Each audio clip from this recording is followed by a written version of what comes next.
And we're live once again. Welcome back, guys, to the Solvable Mysteries Podcast. This is episode number 73, I believe.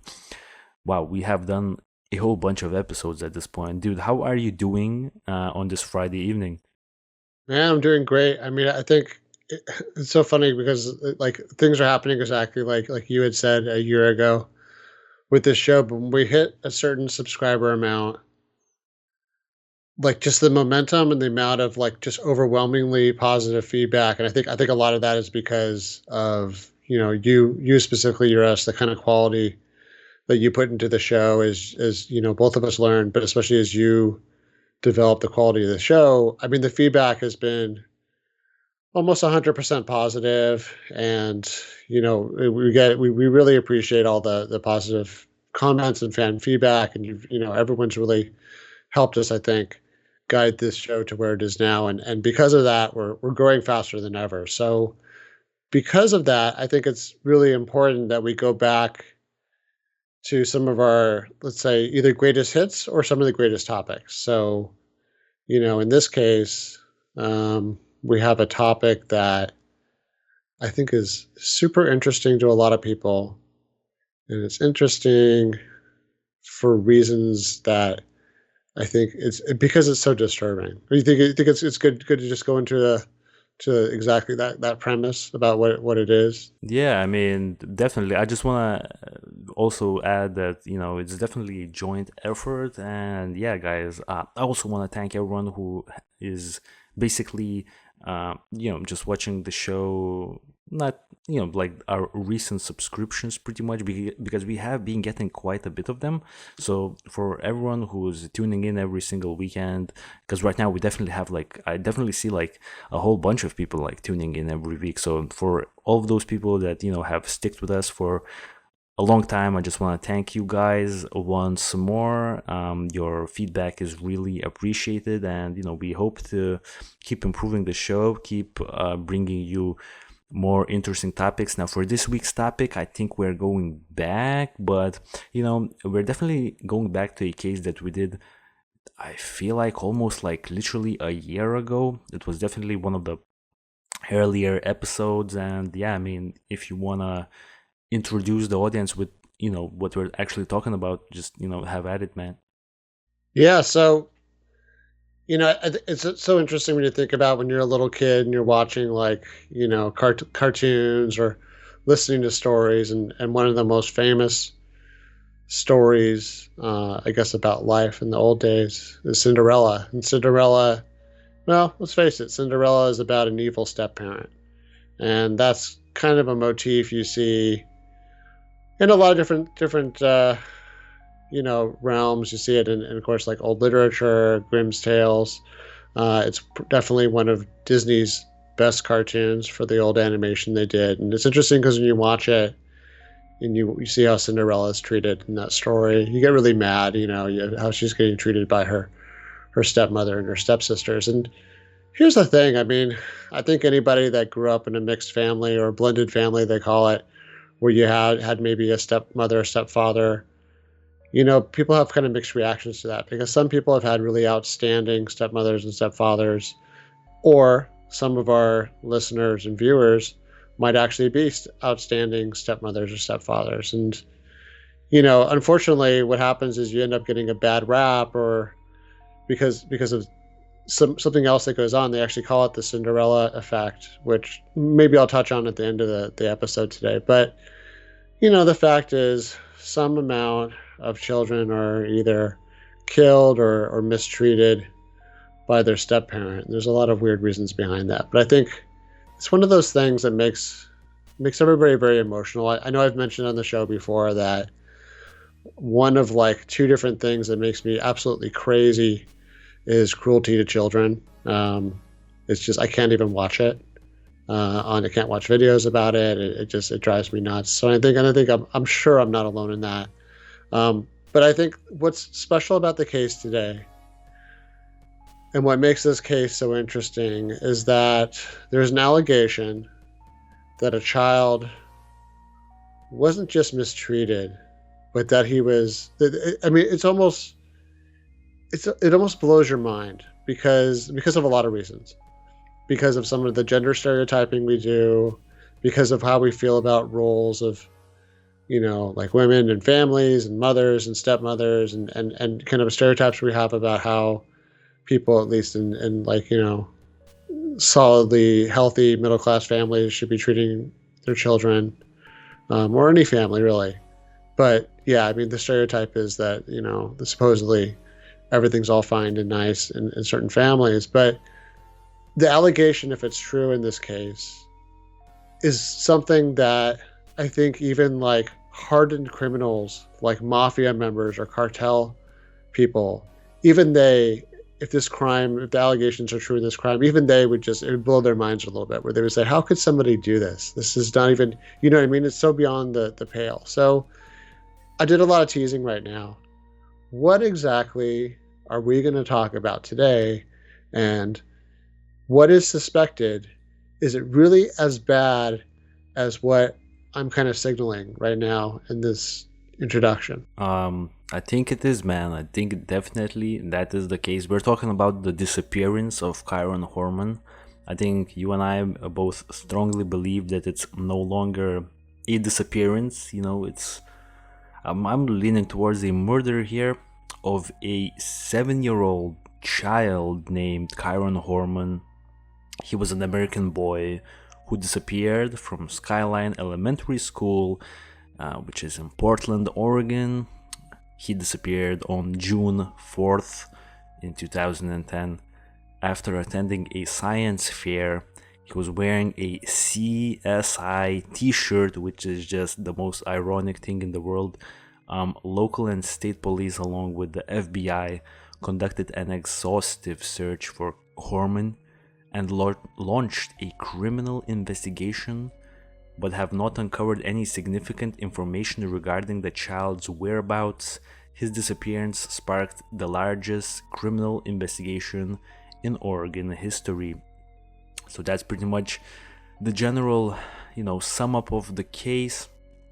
I think we should jump into the background of Kyron Horman a little bit and, other members of this story. And one of the members, I definitely have some information on one of those members, some really interesting information. But before I jump to that person, I think you wanna talk a little bit about Kyron and his family a little bit. Yeah, it's kind of a complicated story, so I'm gonna really break it down in a simple manner. I think we're gonna take it from the 10,000-foot view, and then we're gonna get closer and closer and closer to the different details of this case. So Kyron Richard Horman was a little boy. Maybe if he's alive, he is a little boy. He was born September 9th, 2002 in Portland, Oregon. So that's here in the West Coast of the United States. To Desiree Young and Kane Horman. Kane was a engineer for Intel. So, I mean, from my perspective, that's a pretty prestigious job. I mean, I would imagine that has a substantial amount of income, and that takes a pretty intelligent person to do that job. Because from my perspective, you're talking about a microchip engineer or something similar. Desiree and Kane Horman divorced 8 months into Desiree's pregnancy with Kyron, and Desiree cited irreconcilable differences, and the two had been granted shared custody of Kyron until 2004. But what happened was there's a little bit of a thing that says that Desiree was diagnosed with kidney failure, potentially because she took a medication that maybe was like off-label or not FDA approved. She never would say what medication it was, but whatever it was so extensive it took her out of action. And for someone to basically give up custody of their children, which she did. So she had 2 children actually. She had a child from a prior marriage that she gave custody back to that father, and then Kane, the father in our story, took over full custody of Kyron. Though this didn't mean that Desiree gave up all of her rights or that she wasn't interested. She, still was a very active parent. But from my perspective, she did what was a responsible thing, was that she ran into medical problems. Her life was a little bit in turmoil. and there was a father in a home ready to kind of take up the slack and help during a time of need, and that's what happened. So, um, I think Yeah. this is the point where things get a little complicated, right? Exactly. Yeah, let me just step in here and I want to bring in probably the most important member of this story, which would be at that point Terri Moulton, who is now known as Terri Horman. She did, as of fairly recently, try to change her name from Terri Horman to some other name, but because of her legal involvement in actually a whole bunch of criminal charges at this point, the judge pretty much said you can't change your name until you're out of these lawsuits, Terri. That's not gonna happen. So she's now known as Terri Horman. Now, this is a woman that actually.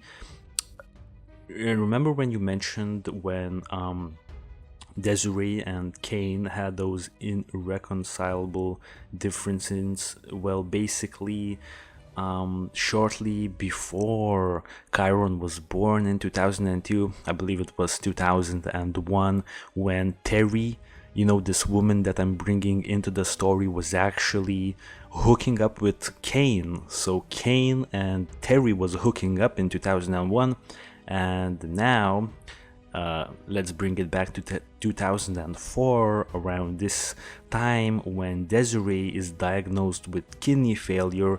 Well, the interesting part here is that, Desiree has medical issues and she can't really help out Cain with raising Kyron. So what Desiree also approves is this woman named Terri moves in with Cain so that she could take care of Kyron for Cain, because Cain is working for Intel. He's probably working all day, you know what I mean? He can't spend a lot of time taking care of the young 7-year-old Kyron.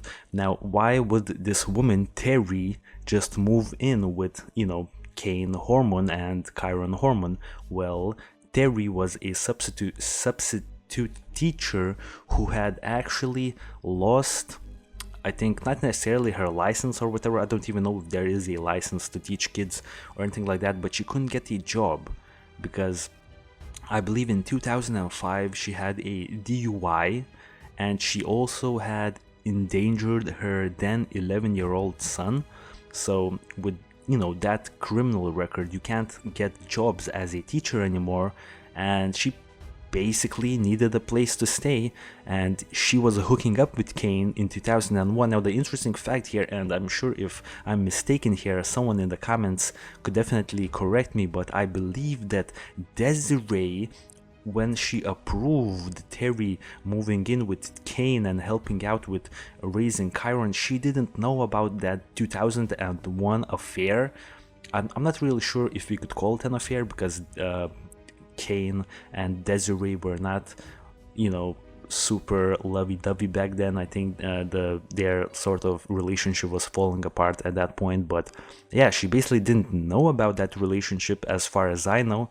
So I think it's a little sort of shady thing that Cain did, but I could definitely be mistaken. Now, why Terri is so important to this case is basically she's the last person to have,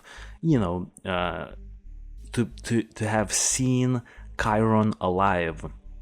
So that's definitely implying that she is a suspect in this case. And yeah, when you said that someone, it's really hard to think that someone could do something that even the mafia wouldn't do. Well, we will discuss if Terri actually had something to do with Cain's disappearance. Now, she, without going into the day of 2010, June 4th, when Kyron disappeared, I just want to bring in some other allegations that this woman Terri Horman has, going against her over the years, because I don't think we will be talking about them. We will just get into the disappearance of Kyron Horman. So some of the other charges are from way later, after Kyron had disappeared.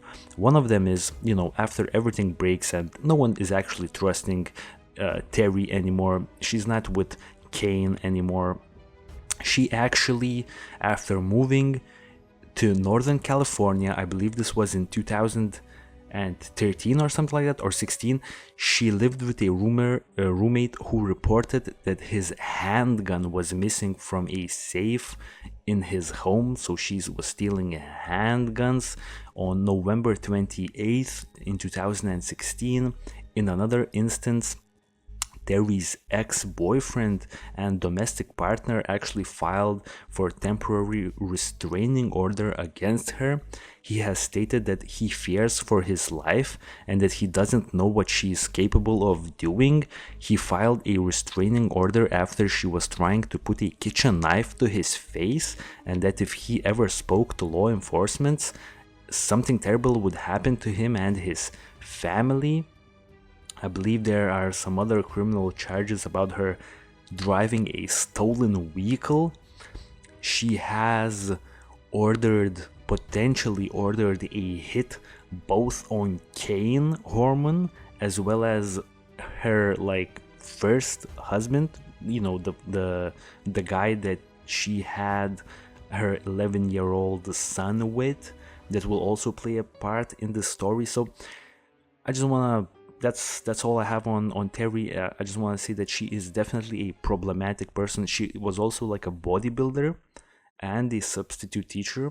I don't really know how that correlates, but yeah, I mean, that's pretty much all I have on her. So yeah, you could pretty much take over from here, man. Yeah, I mean, so I'll give a little preface even before I jump into it. Is this case? I think I was covering it from around the time things started to get really sour. And so, like people go missing all the time and it's tragic. I don't think that we all necessarily hear about it when it's a little kid. We certainly are more likely to hear about it when things get disturbing, I think, especially when they get disturbing in ways that were not expected. That's when we really hear about it. Okay, so with that being said, I think I literally been following this since I think probably a couple of weeks after it started. This is one of those cases that was so interesting to me because of the lawsuits and things like that. Maybe that was around the time I got into this. I actually put a Google News alert, so it's one of my oldest Google News alerts. Yeah, no joke. Like stuff like this, man. I'm telling you, when it gets in my head, I mean, just word to the wise. If you're listening to this, take this down. If there's something you find interesting, don't rely on your ability to remember to look it up again. Put a Google News alert or any kind of news alert, but I recommend a Google News alert. Google News alert will keep track of that thing for you, put it on a weekly basis. I promise you won't regret it, because when things get resolved or things change, you'll find out. And it's a great tool for the show. We got sponsored? We should be. Well, we kind of are now that we hit a certain subscriber count. But hopefully, Hey Google, listen to this and pay us. My phone just kicked in. Everybody's phones across the U.S. just kicked in. Right. When I said that. Okay, so what happened was there was a science fair on June 4th, 2010. So gosh, right near the end of the school year. He had school at a science fair. I remember with my kid, especially recently. Those are always a big pain, because who really does the project right is at that age. Little. I mean, sometimes little kids do insist on doing it, but a lot of times it's the parents that are doing a lot of the heavy lifting. Actually, I will say Kyron seemed really smart, and he was into it, and it definitely seemed that Kyron did his own school project. It definitely seemed that way, because he knew everything about the school project. He was actually really excited about it. Oh, well, it's always fortunate when a project like that intersects with your real life interests. So he did a project on red-eyed tree frogs, which he worked on with Terri. And normally Terri would walk here into the bus stop every morning, but today, probably because they had a bunch of stuff they had to bring, or maybe also just that she wanted to see it. Maybe they'd brought it the day before. The fair was being held from 8 to 10. Sounds like they were letting parents visit. So she took him to school that day. And before he went to school, by the way, this is off of a Reddit summary. This case has so much interest that we are very fortunate to have lots of people that have compiled a lot of the different details together. So Kieran's really excited, tells Kane about it, and Kane promises him ice cream, and that's the last time his dad ever saw him, was right before school. Jeez. Yeah, so that's sad. Around 8 a.m., Terri, Kyron, and Baby K is anonymized because this is the child that Terri had with Kane, and this child their name doesn't need to be dragged into this. So they went to Kieran's classroom first to drop off his jacket and backpack. They were still at his desk. Kyron had talked to his father right before he left for school, and he told him how excited he was about the science fair. That's pretty fun stuff. I remember that. Like those little things that, make school interesting. I still remember the science fair from when I was that age. So Kane promised him ice cream when he got home, probably for doing a good job in his project. That's the last time his father ever saw him. So, fast forward at 8 a.m., Terri, Kyron, and his baby half-sister, the baby that Terri had with Kane, they arrive at Skyline Elementary.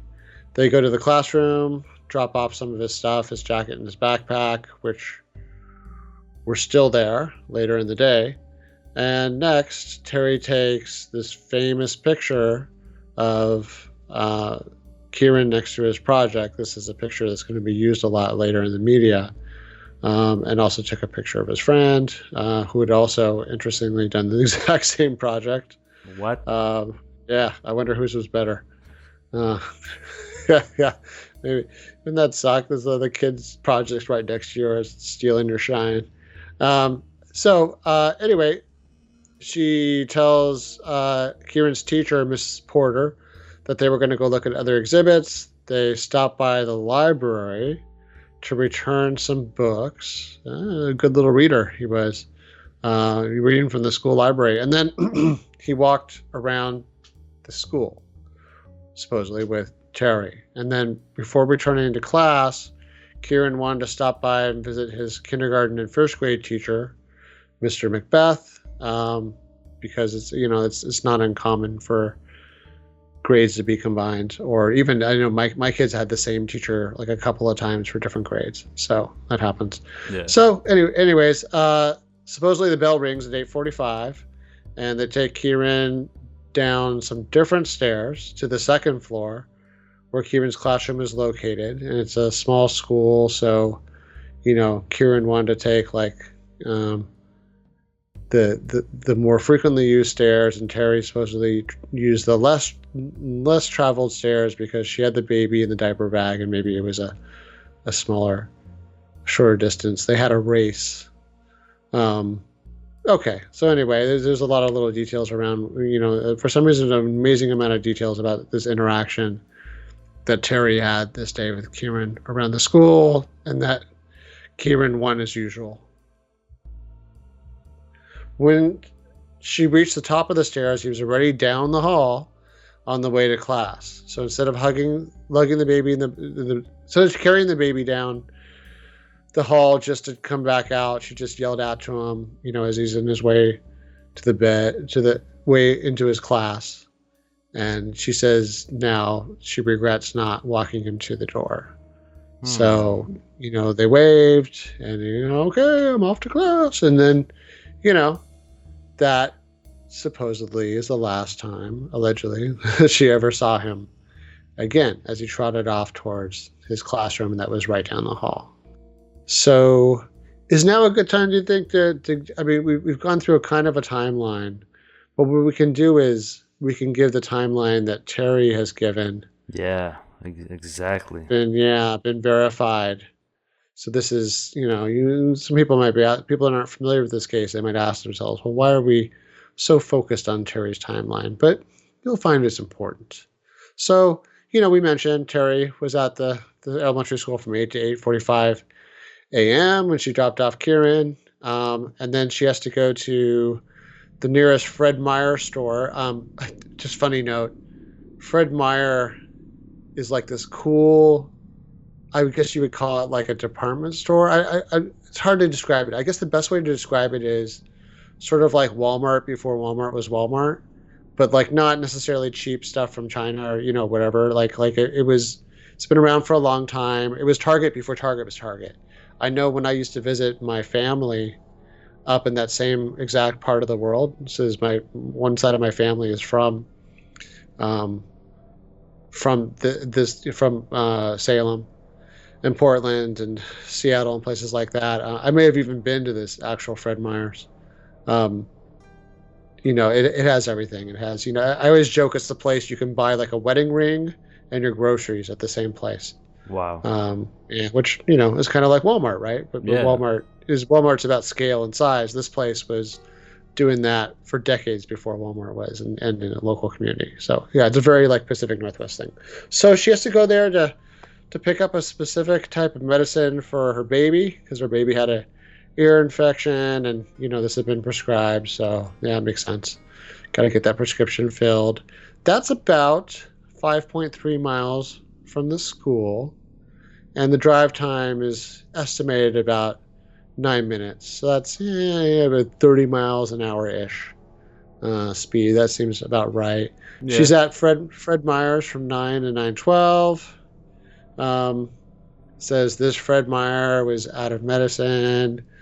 Well, out of the specific medicine. So I've been through this before, for sure. That's frustrating. And then so she had to go to a different location, but she still bought something while she was there, and she had a receipt. I don't know why she went to a different Fred Meyer's. I heard something that she actually, it was not the case, but I could be also mistaken, but I just want to give this point out. I believe that she went to this other Fred Meyer's because actually the medicine that she had ordered, I think it was a pre-ordered medicine, or maybe you're right, I'm not sure, but what I've heard is that the medicine was pre-ordered and she actually mixed up the Fred Meyer's, but I'm not really sure if that's the case. But yeah, I mean, yeah, you could keep going, man.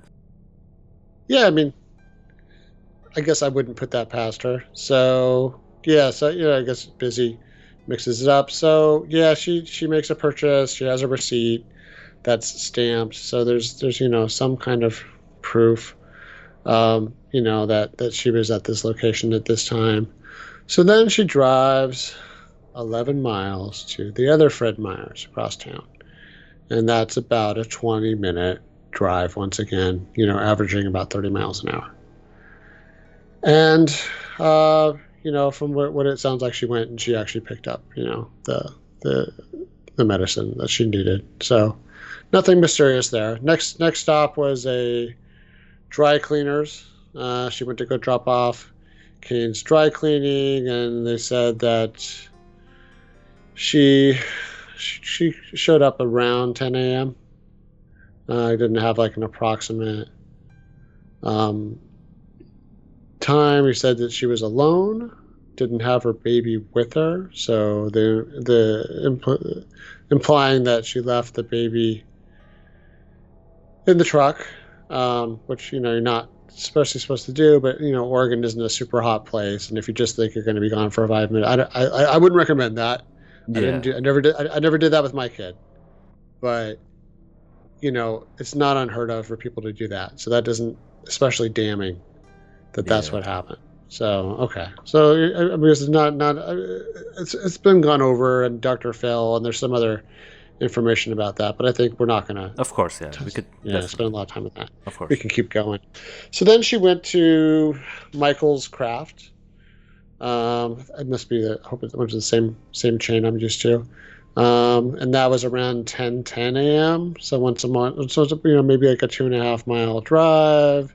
They're thinking about 7 minutes by this timeline we're looking at. And, there's not a lot of details about that, but, it's not super fascinating. What they do have is they have a phone call, I'm assuming a cell phone call, that she made around 10:39 a.m. And I don't have a lot of details other than who she didn't call. So Yeah, Yeah. just to step in here for 1 second, because you have been handling this timeline for a long time. I just want to give you a little breather. Actually, the phone call at 10:39 a.m. Well, it was alleged on the man that we've on the man's show, on a certain doctor's TV show that we won't mention, because the same guy, like within 2 minutes of releasing our first episode on Kyron Horman, claimed for copyrights that thing. So we're not gonna mention. Like, there are a few doctors on TV, and one of those doctors had Terri on the show, and this doctor actually implied that on 10:39 a.m. basically Terri's phone was pinged at Suey Island. Now let's look at Suey Island. Was a crazy situation, man. We don't really know who she called. I mean, it could have been anyone at that point, you know what I mean? But this Suey Island literally looks like the best place to dump a body if you have to do it in 90 minutes. Allegedly dump a body. So yeah, that's all I have. Interesting. And that, that jerk. You're right. I'm not going to mention his name then, if he's busy doing that to our show. So, yeah, so that's interesting. Now, I'm sure there's some explanations. I mean, we could cover that lightly in the end. But anyway, there's supposedly who she didn't call was her best friend, Dee Dee Spicer,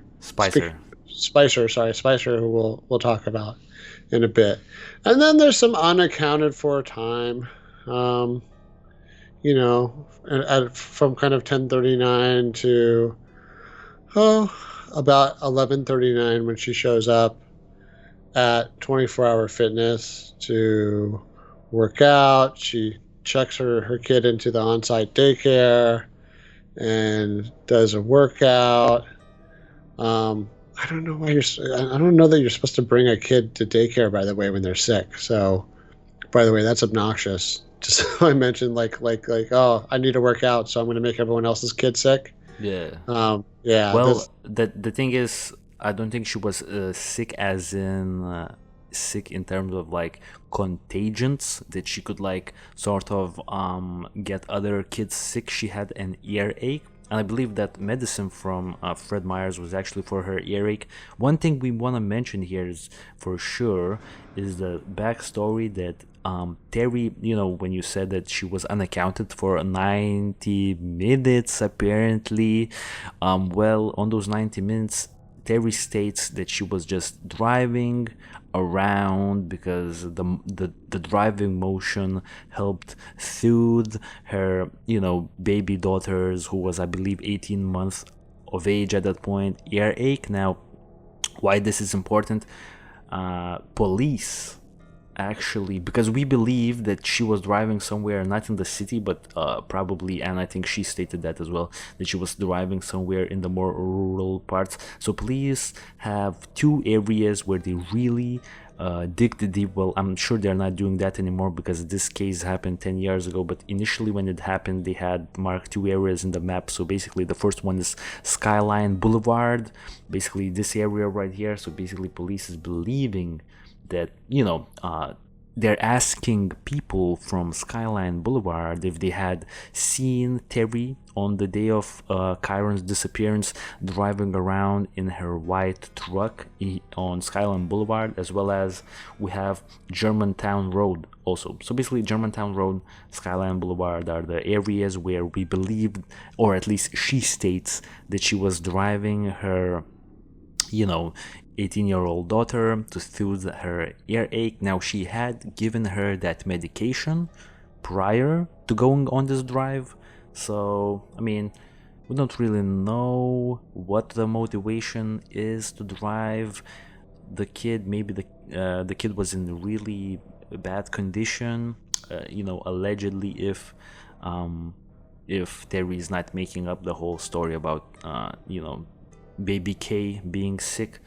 We don't really know that, but apparently she was driving around here. But now her phone allegedly pinged at Suey Island. One last thing I want to mention here, that the ping in Suey Island is really allegedly. Like, this is really alleged because I will say that we don't really know if it pinged in Sui Island. It was somehow mentioned on, that Bad Doctors TV show, but yeah, it didn't really got mentioned anywhere else, I believe. Maybe, the bad doctor is implying stuff, or maybe he knows some more information that we don't. Maybe, Kyron's parents had contacted the bad doctor to give, him some extra information. We don't know what really happened, but yeah, I mean, we could continue on from the 24-hour fitness that you've, stopped at. Yeah, I mean, the one thing I was just doing some last minute calculations here. So, she drove around for 90 minutes or ish to help the kid. But by the way, I still stand by my statement, because I'm like, well, even if the kid wasn't contagious, an earache sucks when you're a baby. So that means that baby was crying the whole time and waking up the other babies and making everybody's life miserable. So she could, exactly, work out. And by the way, the car she's driving is a white Ford F-250 that gets 14.6 miles to the gallon in the city. So I think the calculation in Europe, you guys use, is it kilos per liter? Yeah. So that's about 6.2 kilos per liter. That's not great. I mean, 70% of our audience is from the United States. I don't think you need to. Okay. Yeah, worry I'm that just much curious. about. I mean, I'll just tell you that's like pretty crappy mileage. So I drive an SUV and I get like 20, 23, sometimes higher on the freeway. So it's a lot of burning gas, man. I don't know. So yeah, so she, anyways, she has her workout. She returns home at about 12:40 is when she clocks in at home. And then at about 1:21, she did some social media stuff on Facebook. Some of it was the science fair, science fair pictures, and just interacting with some other stuff with kids and family members, just other social media stuff. And then at 2:00, Kane comes home from work, and Terry's on the computer, so Kane gets something to eat, and then he goes to take a shower. And then 3:30 p.m., Terry drives to the bus stop. Doesn't drive. I think it should. Oh, sorry. Oh, walk. Yep. No, yeah. You're right. Yep. Sorry. I assumed. Kane, Terry, and baby K all walk together. I assumed baby K was being carried. Go to pick up Kieran at the bus stop. When the bus arrives and Kieran doesn't, they are a little bit alarmed. I would say more than a little. And they asked the bus, hey, where's our kid? And the bus driver says, oh, he didn't get on the bus. So this is where things suddenly get pretty drastic. And I'm going to try to expedite things here. So first they weren't worried, because they thought maybe Kyron was just a little bit confused and thought that maybe Terry was supposed to go pick him up. Bus driver calls the school and talks to the secretary and tells them, hey, Kyron was on the bus. Parents are coming to go get him. He's there, right? And secretary says, hey, I did some checking here, and not only is Kyron not around here anywhere, but he was marked absent for the day. So she probably, per state law, by the way, like not waiting for anyone else to do this, she calls 911 at 3:46, because this, so this is one of those good checks and balances we have in our system, because unfortunately, if people like this who were responsible didn't do things like this, sometimes kids would disappear for less than honorable reasons. Okay, so they call 911. She calls 911. The secretary calls Kieran's mother, who will remind you, her name is Desiree Young. And later, she will state the fact that Terry didn't personally call her was kind of a red flag. She was used to the mother, not, you know what I mean? Like, I agree. That's a red flag. Yeah, I mean, my wife is not waiting for the bus driver to find out where my kid is, if my kid was taking the bus. So, yeah, that I can't. that does seem a little iffy. I'll stick a pin in that for later. Terry says because she was talking to the other school employees trying to find out what happened, and that's why she let the secretary make the call. Yeah. And then, okay. And then she says she stopped in conversation and answered immediately when she saw Desiree was calling her cell. Okay, 5:30. Basically, a rapid broadcast message was sent out to all Portland's or Portland public school students, alerting them that a student named Kyron Horman did not arrive home after school. And then that evening, the sheriff's office, what a name, Multnomah County Sheriff's Office, if I'm reading this correctly, alerted the FBI. And the FBI almost always get involved in like kind of known cases of children's disappearances when it's not just like a runaway. So this is where it turns into a pretty big media event. Obviously there's a lot of press conferences. Yep. And there's a lot of, people getting the word out, getting their pictures out.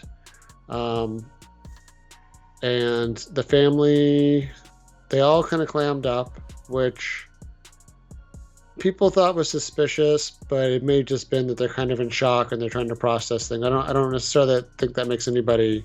Yeah. You know what I mean? Like I could see some good reasons. Let's just put it that way about why they didn't do that. They probably wanted to keep everything centralized and not have confusion out there, right? So especially maybe that's like Kane's thinking too as an engineer, like do things the efficient way. So, yeah, they said they didn't. The FBI said that from the message from the family was they didn't think it was in the best interest of finding Kyron. But there was a little bit of backlash, so that's unfortunate because like the people going through that kind of stress, like don't heap any blame on them yet. Let's find the kid, right? So, exactly. Yeah. You have I think you have a clip, right? Yeah, right. Exactly. Right now, I think it's a good time to show the clip. Now, before we show the first clip that I have here, we also have one more detail that I want to mention here is that Terri allegedly had booked a doctor's visit for Kyron for the following Friday, and some people are stating that she may have, on a purpose, allegedly on purpose, sort of misinformed the school's teachers that it was for that Friday when Kyron went missing. Now that would obviously make the school teachers less concerned when they see that Kyron is absent because didn't the stepmother say that he was going to the doctor's? Wait, was it next Friday? Nah, I think it was like this Friday. Okay, so we'll just mark him absent. I think it was that type of a situation. Now I have a clip from the initial plead for information by the family members involved. Now when I play this clip, guys, just play close for everyone who's not watching this on our YouTube channel. I suggest you come over here and just play close attention at Terry's physical, body language because it's really interesting. Here with me today is Kyron Horman, Terri Horman, Tony Young, and Desiree Young. And remember, they stand together here today as a family. All our families, keep your prayers and thoughts on our little boy, because you never know the type of information that can come back to us and we can find him. So with that being said, Tony, can you come on down? Hello, my name is Tony Young, and I'm Kyron's stepfather. The family's asked me to speak on their behalf today. I would just like to say, Kyron, we miss you, we love you, and we need you home right now. We're doing everything we can to work with law enforcement and the search and the rescue crews to make sure that you can get back to us as soon as possible. We want to say how much we appreciate the outpouring of love and support, prayer and thoughts as we wait for you. Hi, I'm Kane. I'm Kyron's father. We want to thank the community, the parents, the children, bus drivers, and all of those who are being interviewed multiple times to help find Kyron. Thank you. We as the family know how difficult and stressful this is, but your memories and statements can help us find Kyron. We will never be able to thank you enough for that help. Finally, we would like to thank the media. If it was not for you showing Kyron on every newscast, printing his story in the papers, his face would not be known to everyone. People from around the nation have seen his picture. This helps tremendously. Please help us bring Kyron home. Goddamn. So that's it.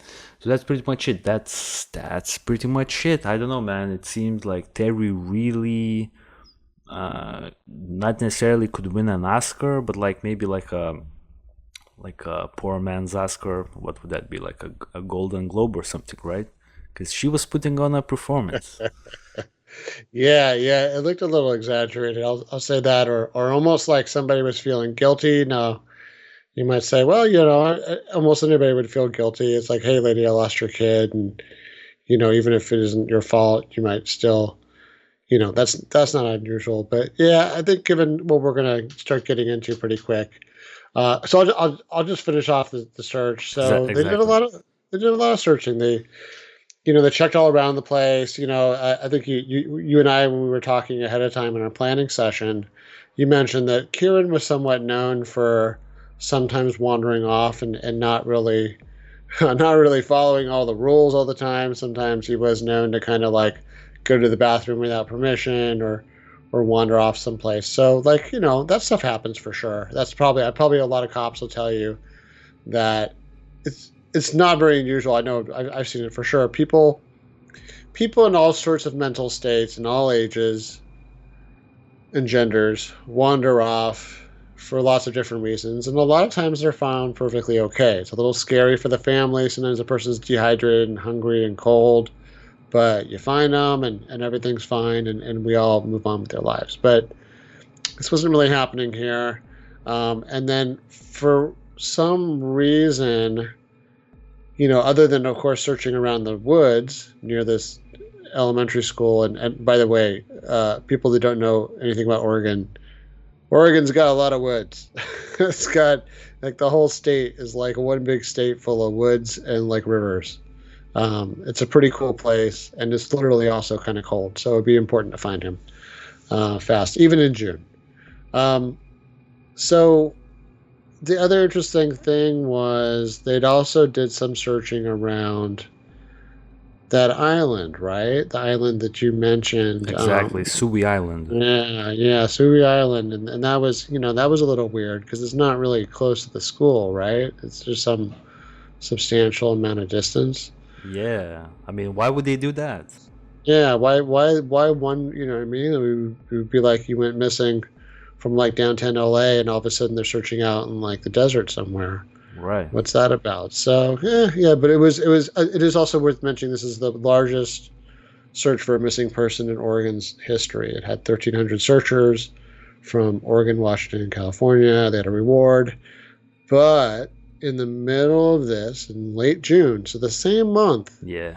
something came up. What happened? Right. So basically, in late June 2010, now things are gonna get real crazy right now.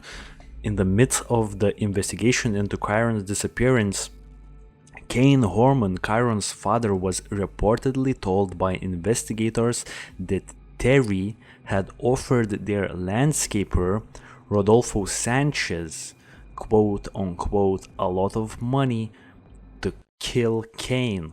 Now, Rodolfo Sanchez testified in a deposition that Terri approached him to kill her husband in January 2010, 5 months before Kyron's disappearance. But when Terri's attorney, Stephen Jose, asked if Terri asked him to kill her husband, he said no. Investigators convinced Sanchez to confront Terri while wearing a wire. So this is a RICO case against Terri at this point, but they were unable to obtain any evidence and cannot make an arrest. On June 28th, Kane filed a divorce and obtained a restraining order against Terri. The divorce was granted, and Terri was eventually granted supervised visitation with her daughter, baby K. I have a clip of this situation, I definitely want to play it because I think the news anchors will put it even in a better way than I did. So let's listen up, guys. Hello, I'm Tracy Barrett. And I'm Joe Donlan. First at 6, the Kyron Horman investigation takes another turn. Now a reliable source tells News Channel 8 officers were prepared to arrest stepmom Terri Horman for hiring a hitman to kill her husband. We have News Channel 8 team coverage beginning with Amanda Burden in downtown Portland tonight. Amanda? Joe, in the last half hour, Kyron's mother and stepfather spoke with reporters in Medford. Kyron's mother was adamant that Terri Horman come forward. This all comes on the heels of another bombshell in this case. More than a month after 7-year-old Kyron Horman disappeared, the focus remains on his stepmother, Terri Horman.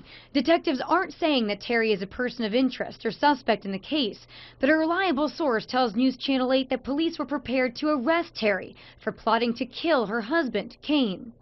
That source tells us last November Terri offered to pay a landscaper for the murder, saying Kane had hurt her emotionally, and that an undercover detective accompanied the landscaper to Terri's home on June 26th. The source goes on to say that if Terri had implicated herself in trying to arrange Kane's murder, police would have arrested her. The landscaper was wearing a wire, but sources say Terri suspected something was up and cut the conversation short. Later that day, Kane took his 19-month-old daughter and moved out of the family's home. He then filed for divorce and a restraining order. In a 3-page email to local media outlets late last night, Kyron's family wrote no comment in regards to the murder-for-hire plot. But they did confirm that Kyron's mother, father, and stepfather all took polygraph tests and passed. A reliable source tells News Channel 8 that Terri was evasive on her tests. Tonight, Kyron's family urges Terri to work with police. They write, "We continue to issue our plea of her fully cooperating with law enforcement and the investigation to help bring Kyron home as quickly as possible." Now, Kyron's family says they check in with investigators every morning to see what they can do to help. They say they are relentless in that focus. Now, again, Terri Horman has not been named a person of interest or a suspect in this case. And meantime, Kyron's mother and stepfather are in Medford speaking with reporters. We have a crew on scene, and we'll bring that to you shortly. Back to you. All right, thank you. Right, so that's pretty much the gist of it, you know. Terri actually allegedly orders a hit 5 months before Kyron's disappearance on the father, Kane Horman. I don't really see the motivation for that. That's for the ending notes of the show. I will also say an interesting fact is that this guy, Rodolfo Sanchez, I believe he was not a US citizen, and he didn't speak English, and you know, Terri didn't speak Spanish, so you could sort of, you know, just to be the devil's advocate, and literally, like, allegedly Terri is the devil, so to be the devil's advocate, allegedly, I think there you could say that, you know, how would she communicate the murder for hire plot to Rodolfo Sanchez, who didn't speak English while she didn't speak any Spanish?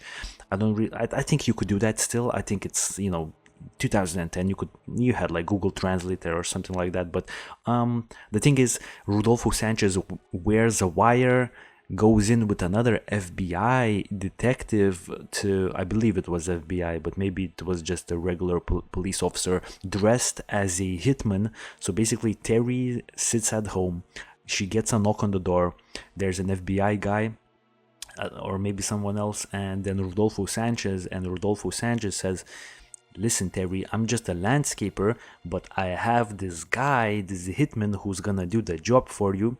And, you know, I don't think it takes a genius to realize that something is up. You know, you offer a landscaper to kill Kane some money, and now this landscaper is like, "I don't want to do it. I'm just good like landscaping for a living, but I know a whole bunch of hitmen that will do it for you." I mean, it was obviously gonna get, it was gonna get botched. I don't know, man. I think I should work for the FBI in Oregon, because this was just a terrible idea. But they botched it, and they couldn't pin Terri on this. So yeah, you could like step in now. Yeah, I mean, it's hilarious. Yeah, I almost have this image, like I had a coworker whose brother is a cop, and at one point he was working undercover, and for some reason a lot of cops like to wear mustaches, which is like a surefire given. There's basically this little cop mustache that they all like, well, at least where he was working for in the LAPD, and like a couple different times they were like he would try to like set up a sting like this it was for something else. It was like prostitution or something. Yeah. And like he would try to pretend like he was a customer. They were like, they saw one look at that mustache. They're like, oh, forget you, buddy. You're a cop. And just like jump right out. So I mean, when you said that, I never even thought about that. That probably it was like Captain Obvious. Super like obvious. They did a good job with that. Okay, so this is where I think where the case this is probably where I started paying attention to the case, and it's not even that deep into it. But this turns into a whole long, and I'm going to probably summarize it because there's been a lot of going. We're getting to the end here. Look, they gave her polygraph examinations, which she failed. There were the cops, for various reasons, were looking for an individual that was allegedly seen inside of her truck during this same period of time. So a second person, whether she had maybe had an accomplice and during that missing time, as far as whether that related, this kind of put two and two together, fill in this space. Like, what does this mean? What are they implying? Because they say this is super important. The cops are saying, the sheriffs are saying, this is super important in determining what happened to Kyron. Is this person in Terri's truck? What? So yeah, that's like pretty damning allegation. And look, I mean, they subpoenaed this one person in particular, who's like her close friend, Dee Dee. How'd you say her last name? Dee Dee Spicer. Who apparently had been in really close communication with Terri, and this person had been kind of telling Terri, I guess giving Terri like her own version of legal advice, or I won't even say legal advice. I don't want to say that she was doing anything wrong, but she was essentially telling her not to cooperate, kind of being like that person, like, hey, I'm looking out for you, these other people aren't. And on one hand, this person was extremely cooperative on her own for letting her own car get searched and enduring 3 hours worth of questioning from detectives. But interestingly, on the same exact day as Kyron's disappearance, Spicer had abruptly left her work, which was gardening for a homeowner at a residence in Germantown Road in Northwest Portland, right around 11:30. So just a coincidence, right around that exact kind of missing period of time in the day. And you know what? She came back 90 minutes later. That was a garden. She did digging, right? Yeah. That's interesting. Good at putting things in the ground. Huh. Okay. But she's made some pronouncements, some statements to journalists, and kind of just really been supportive and said that like my friend would never do this, and I would never do anything horrible with my friend, and she wouldn't be my friend if she wouldn't be my friend in the first place if she'd ever done anything horrible like that. But meanwhile, both Young and Kane were both subpoenaed and testified in front of the grand jury. And, nothing ever came out of it. I mean, at one point, the bill to taxpayers cost an estimated $1.4 million. And they'd gotten something like 4,257 tips, which clearly didn't, unfortunately, come out to anything. So, this case just kept going. I mean, in May 2017, they had like a secret grand jury panel, and there's always been a lot of whispering around this case that like something was about to happen. That like and they did some more searches in July 2017. It reminds me of a lot of the other cases we covered that kind of have this. They're cold cases that turn hot again for a while. They think they find something. Even some that we've covered really recently, where like we literally did the episode and we thought something was going to happen, and then nothing. Something happens, but not enough. Unfortunately, no solution. Even Desiree announcing on the official Find Kyron Horman Facebook page. Stay tuned. Something big is coming. I promise you. But Nothing. Now, what the other interesting thing to note is that at one point, Kieran's mother, Desiree, actually filed a civil lawsuit against Terri. So this is kind of the parallel would be when OJ got sued in civil court after the criminal trial. But I think she ended up basically retracting it. Even though she was seeking $10 million in damages, she during this kind of the lead up to this lawsuit, Dee Dee Spicer refused to answer 142 questions, and now she's not really cooperating. And I don't know if I can really blame both of them at this point. I mean, civil lawsuit, $10 million. The criminal court hasn't gone forward. Sorry, criminal case hasn't really gone forward. I don't know that there was really a case, and I think this is where obviously both Desiree and Kane are solidly in the Terri and maybe Dee Dee know something allegation stage of this whole thing, where they especially when someone tries to kill you. Yeah, I mean it's probably that kind of convinces you that maybe you should look at some of the other things your wife has done. But yeah. I guess the other interesting thing is coming out of this, the lawsuit was dropped because essentially Desiree didn't want to get in the way of the federal investigation. And I think that's smart. Yeah. I mean, if you don't have enough for a criminal case, you don't have enough for a civil case. So, okay. Finally, we have a couple last things before we get into kind of our own opinions and analysis of this. Some other dirty laundry. One piece of dirty laundry. It's funny, this whole time, no joke, I only discovered this past week doing this research again. I didn't even realize that Terri, so this was confusing, as lots of people have lots of kids from different marriages. So not only did Desiree have a kid from a previous marriage before she married Kane, he did it again. He married another Terri had a kid who was actually, I think, he was like in his preteens or early teens when they got married. Yeah. And then, so apparently he was living with Terri and Kane.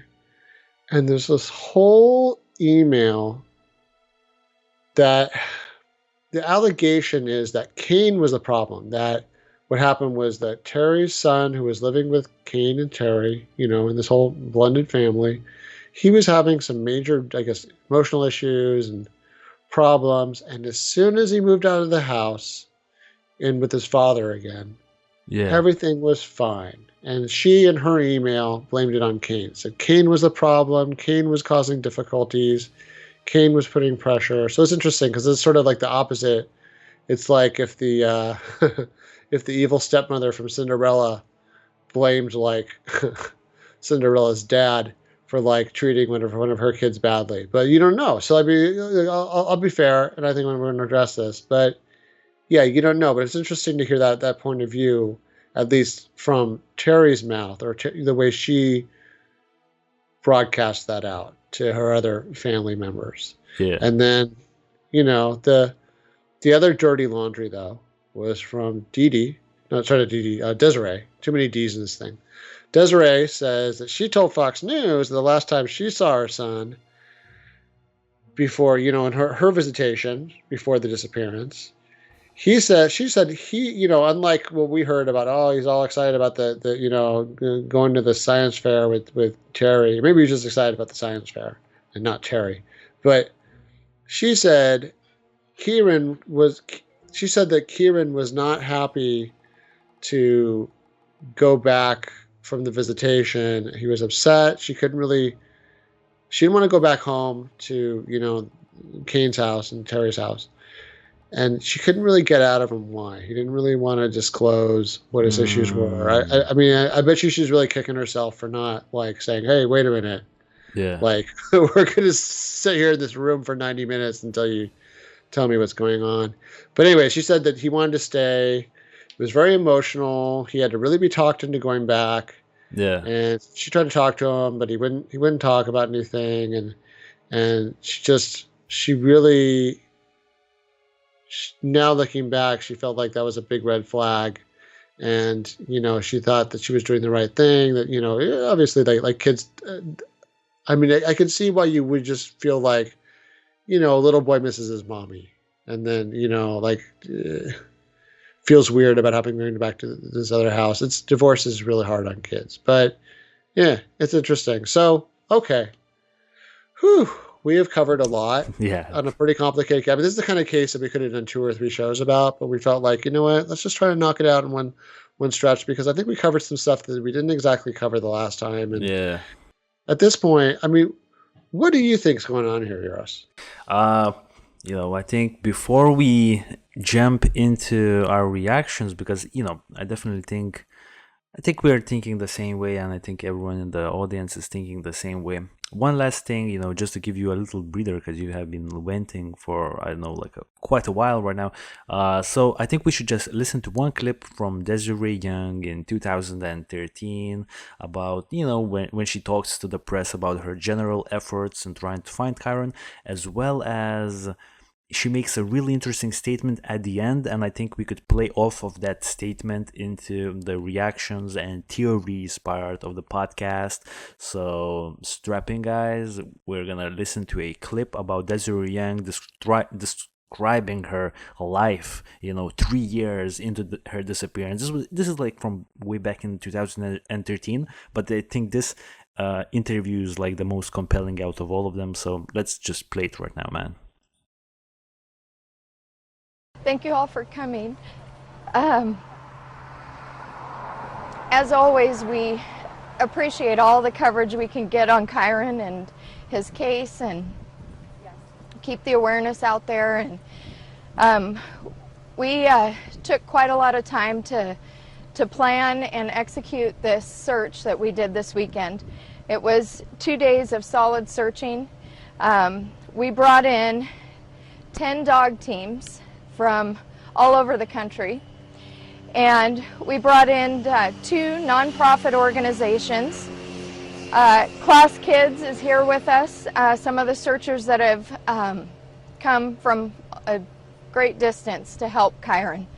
And we also brought in some canine units from New Mexico with canine forensics. We had 58 searchers out yesterday with 13 different search assignments. Today we had 62 show up as well, with 15 different search assignments. We had a lot of resources that we pulled together to get this done this weekend. It's been a passion of mine to do as much as I can to keep this case moving forward and to help law enforcement so that we can get some answers and find out what happened on June 4th. Find Kyron and bring him home. And we're not going to find Kyron if we're not searching. And that's been my message to law enforcement all along. And I think that this weekend's search did a great deal. I can't talk about a lot of the details because it is an ongoing criminal investigation, and a lot of this information has to go to law enforcement. But I can say that it was successful. We had a ton of resources out there, and we cleared a lot of land. I know that we had bee stings. We had some injuries, some cuts, some scrapes, but I had some great people dedicated for the mission to find Kyron, and these are some great people that we had help us this weekend.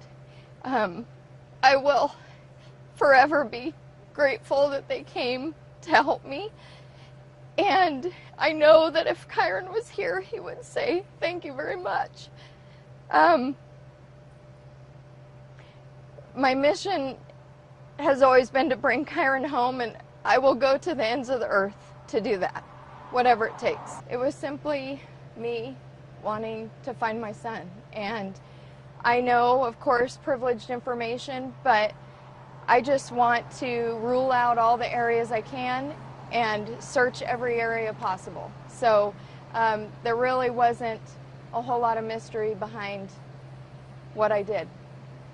And plans going forward? Of course, yeah. I will do more searches, and I will bring in all the resources I can. I would love to have these groups of people that came out for Kyron again. I would love it. And if our resources are available and we decide to do another search, I will definitely use them again. Desiree, you said this search was successful without going into detail. Mm-hmm. Can you say, did you find anything, any evidence that will help this case move forward? We found a lot of things and possibly evidence, yes. Can you be specific at all? I can't, I'm sorry. Which areas were they found in? Can you describe the areas that you searched in? That was confidential because we did consult law enforcement. Yeah.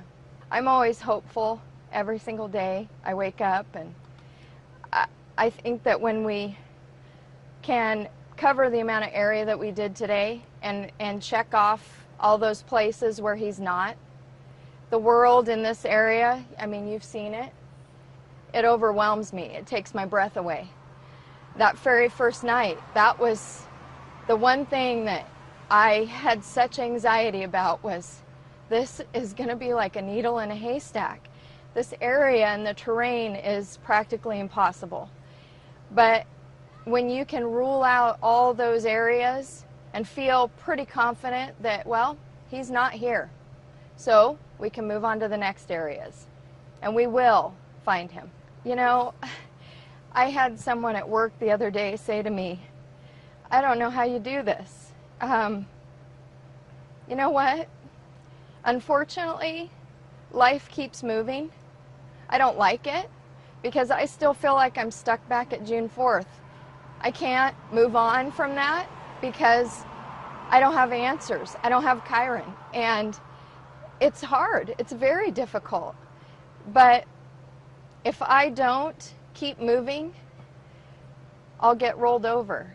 And that's just not me. And, you know, when these situations happen to us, what separates us from everybody else is how we handle them, how we cope. Can I take this situation and make it something better? Because I'm going to do that.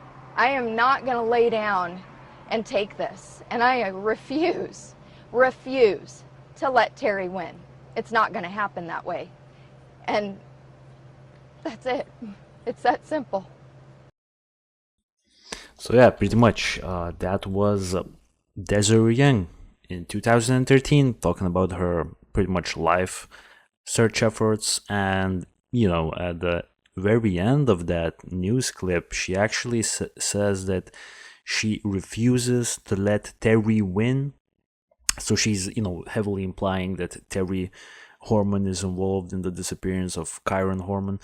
Well, you know, I guess just since we're moving to the last pieces of the podcast where we talk about the theories and reactions and things like that, I will say that, you know, I don't really have that much to say about this case because I think, you know, we're all leaning to the same person, you know, we're leaning to the same, I guess, Terri Horman. I also will say I believe that Terri Horman, well, I won't say I believe because I don't know for 100% accuracy that she was involved, but I'm definitely leaning towards her because, you know, my whole thing is that if there was some tensions, you know, between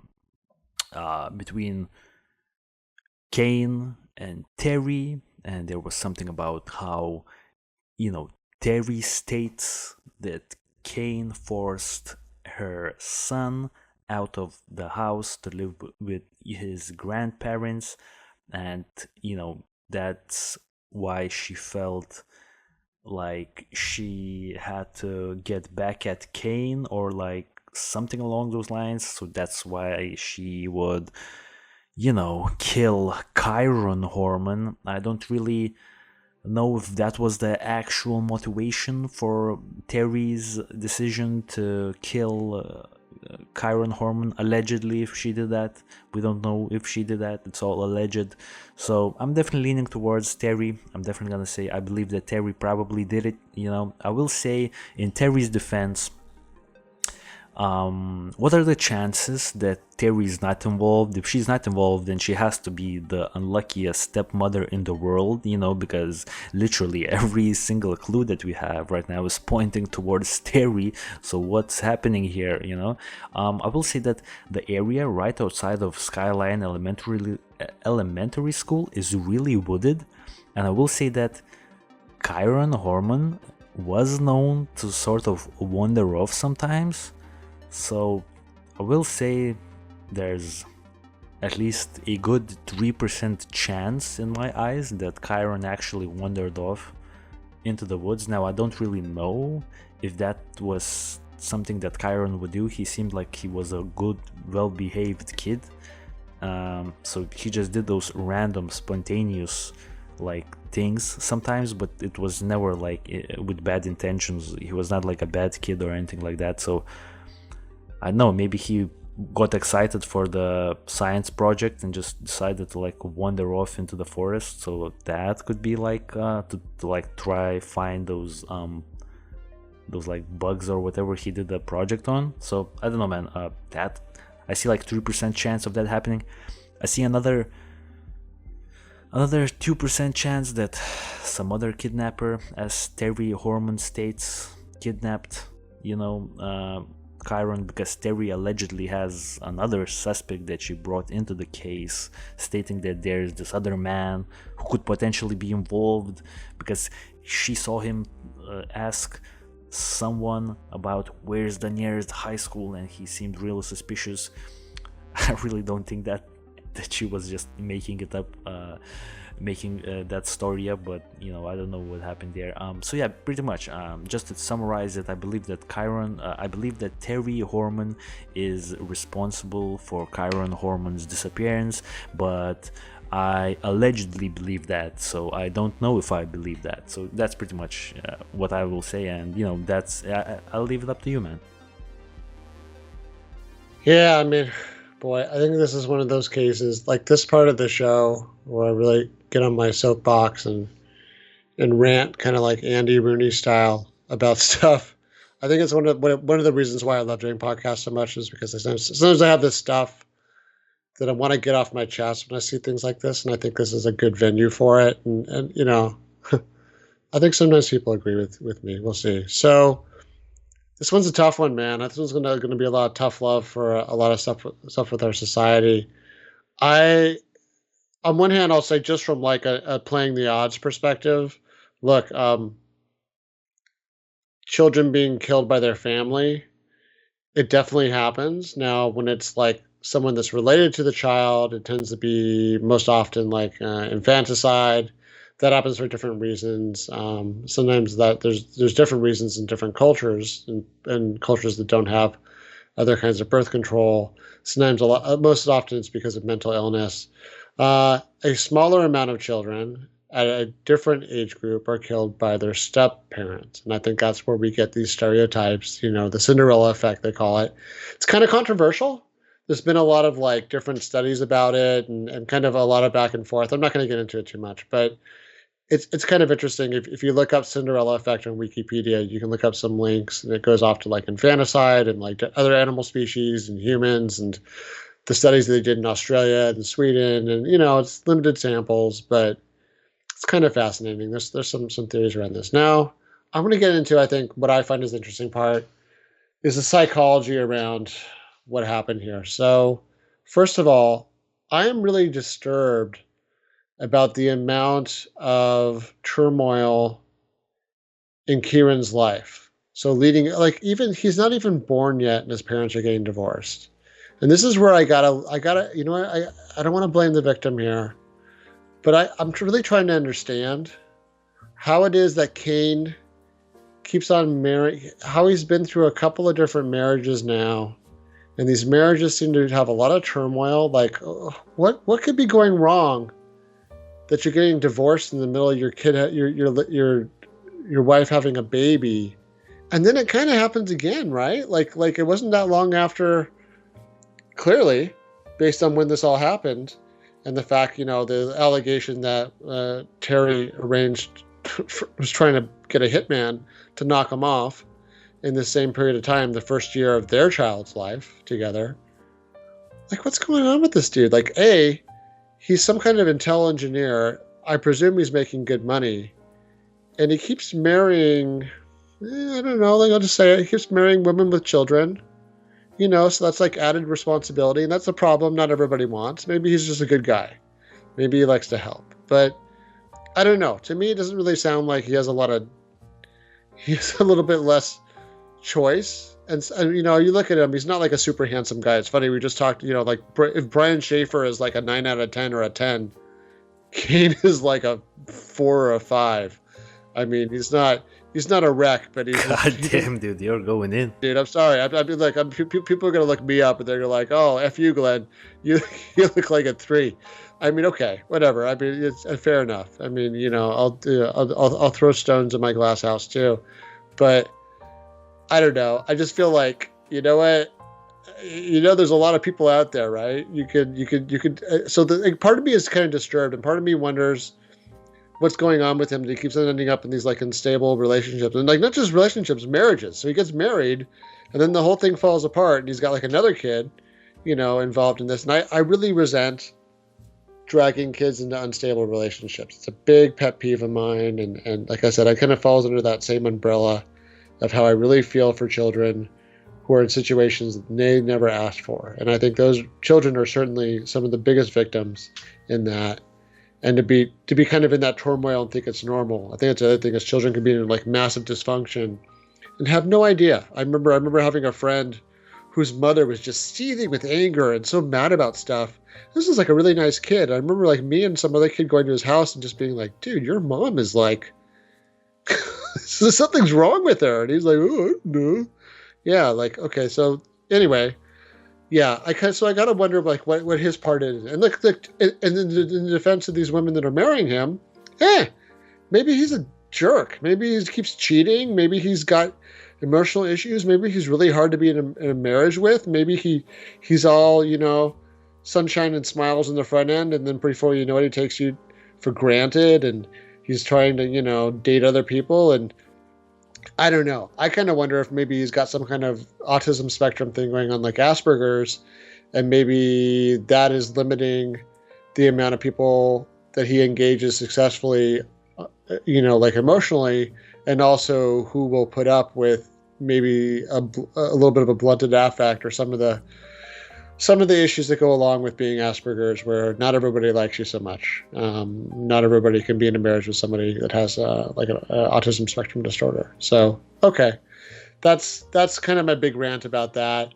Now, turning to Terri, here's the thing. What she's being accused of is something that even, like I said at the beginning, even mobsters are like, you know, no kids. I'm not gonna, you know, like they don't even do it. No, it doesn't never happen.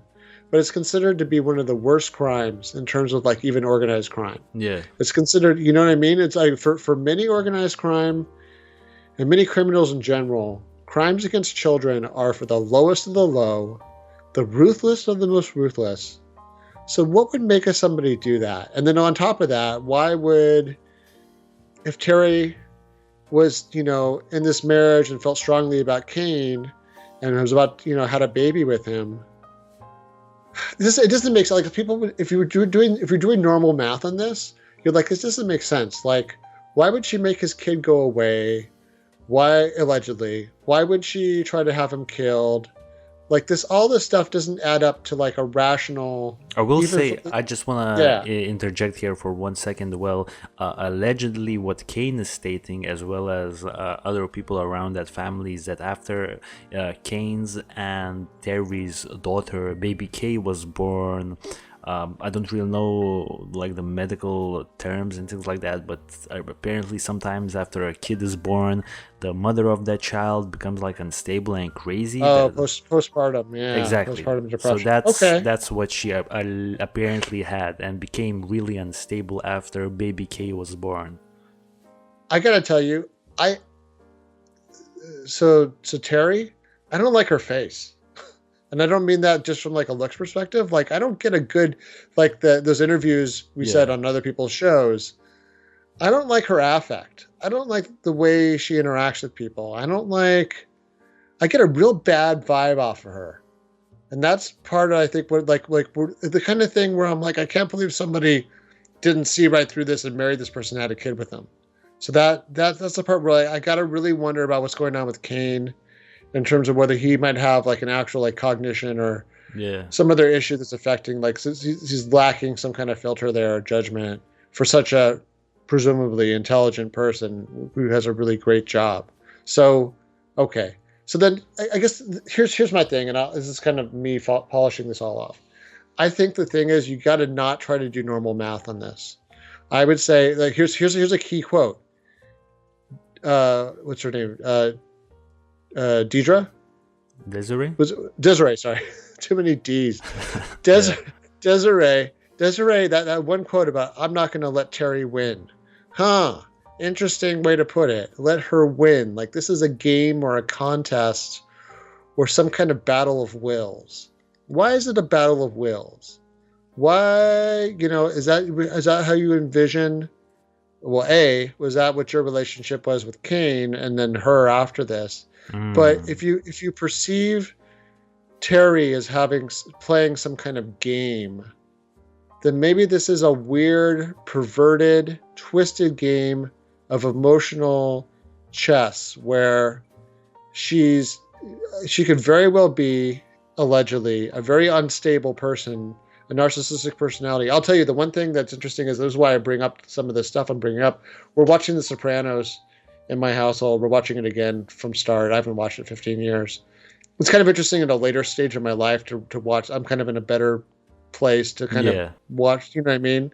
So specifically, Tony's mother, Tony, the mob boss character, his mother is a horrible borderline personality narcissist. And she does a lot of things that just are confusing, bewildering, but then when you realize there's an actual very insidious point to it, and it's very self-destructive, and it's very destructive to the people she loves, and that person doesn't care because it's really just pushing whatever button they care about at the moment. And that's what I could see here is that for someone to do the crime, I mean, for no joke, like I said, the stereotype, for a woman who is playing the role of a mother of a little boy to allegedly, because what they're really alleging is, they're alleging that she, with maybe the help of the friend, maybe Dee Dee Spicer, allegedly, that they had somehow collaborated and made this little boy disappear. And by disappear, I don't mean like, we sent him away.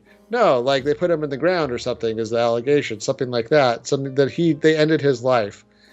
It is such a staggering and reprehensible crime we can't wrap our heads around.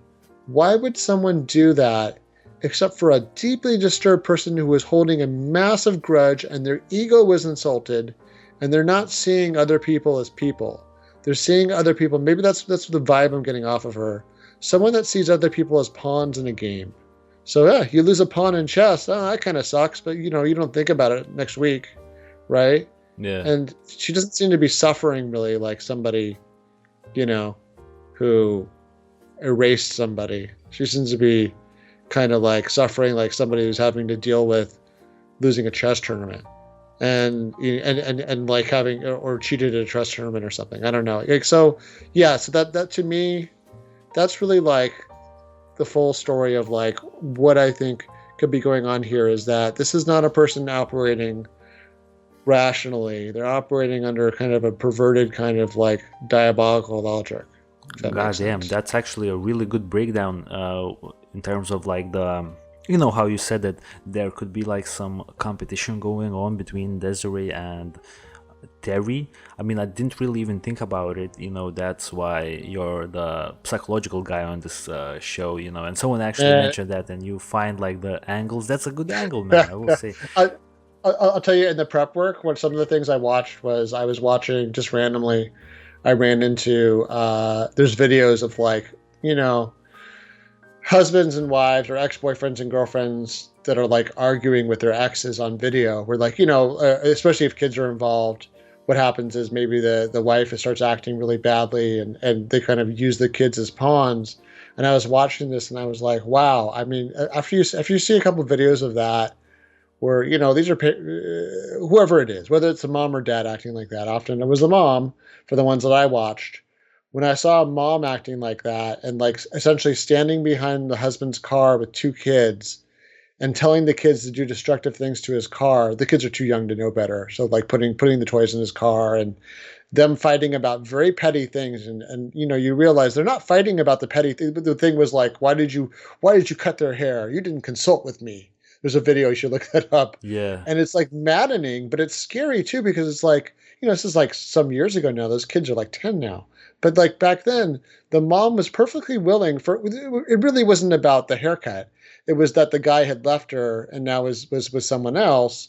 And she and her mother, in this case, were going to do things that really did not make them look good and weren't legal. And it turned out it did go into the legal realm. Goddamn. So, when you watch something like that, imagine if it was amped up with someone who was way more mentally unhealthy than this person who was just maybe having a bad day and a bad couple of years with, maybe the guy was a scumbag. Maybe someone he did, like Terri, Yeah, allegedly, right? Allegedly. I mean, like I said, and I get away. I mean, this person actually seems semi-rational who was doing this. I don't get nearly the same good vibe off of, her. And I don't really, so that, so that's, maybe someday we'll have to do some of those other show ideas we talked about, because I love the rant, man, and this is one of those shows that makes me so crazy that I just, I saved up a special rant just for this show. Good job, man. Definitely good job. I mean, we got a new angle out of that. Speaking of the next show, guys, next week we're gonna be going back to a new case. If Glenn agrees with me on that next case, I have one interesting case about a disappearance of a little girl, and I had that case in my file for, I believe, over 6 months now. I always wanted to do it because it seemed interesting, but we never got around to doing it. So for next week, we're not going back to a case that we did. We're doing a brand new case for episode number 74, obviously, if we agree upon doing it. So yeah, guys, thank you for listening to this week's show. We appreciate every single new subscriber that we got, and basically to everyone who listens to the entirety of this episode. Like, we're almost like an hour and 35 minutes in. Like, you're the real MVP. Thank you so much for listening. By the way, if you like to listen to us and you want to listen to our previous episodes more comfortably than, for say, on YouTube while you work out or you work or go do errands or anything like that, you can find us on the podcast apps: Apple Podcasts, Google Podcasts, Spotify, Stitcher. Literally, we're everywhere. Amazon, we're on Amazon. I think we're over 60 directories. That's what the hosting site says. So yeah, you can find us literally everywhere. Just type in Solvable Mysteries Podcast in the Google search. You will find us. You can listen to us anywhere you want. Please do subscribe to this channel if you enjoyed the show. Please leave a like, because that actually helps YouTube, and they will sort of not penalize us. They will think, oh, these guys are doing some good content, and they will sort of give us more incentives to even do better shows in the future. Thank you so much for listening. We are signing out now. We'll catch you on the next week's episode. Stay safe, guys, and as always, peace out.